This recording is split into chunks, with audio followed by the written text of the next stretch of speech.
Jadi aku siapa tu pun untuk masih ada orang amai dia ke asal jauh ni intersiah, sama ni ko ini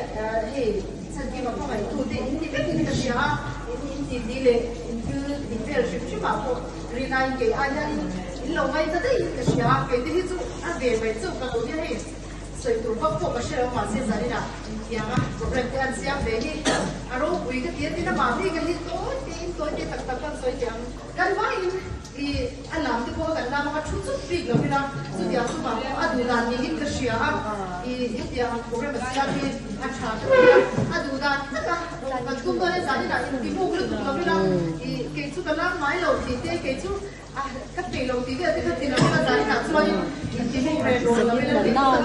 hết sao mà mình được một pha lâu cái bộ những cái bộ về đồ là bên căn phòng về mà lâu từ cái tuổi gần xuống cái tuổi này lại xuống lâu ông giống không thế thì anh cha thì cái anh cũng có cái kéo đó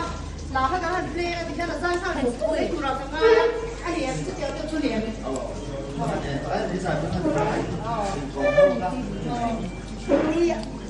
anh là bậc cái này anh là cái gì tôi hít gì cơ? Thằng anh cần phải gì anh phải làm sao vậy?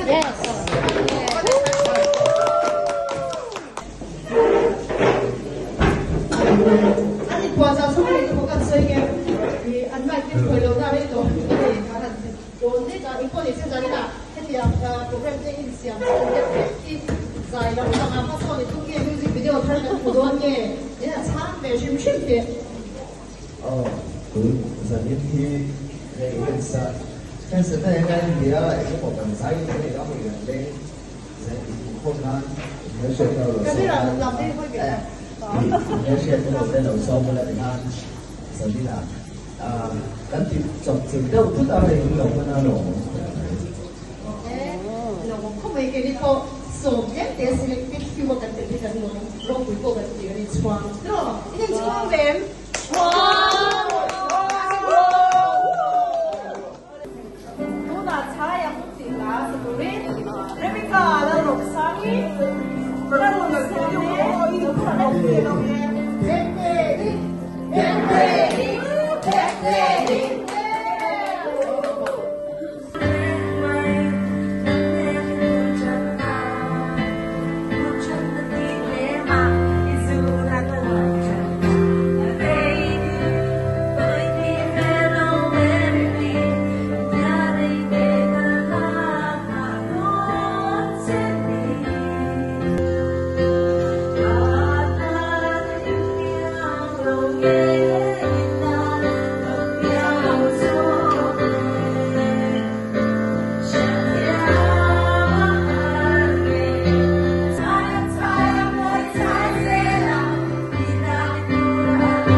Đi cái lỗ là đi cái lỗ xe.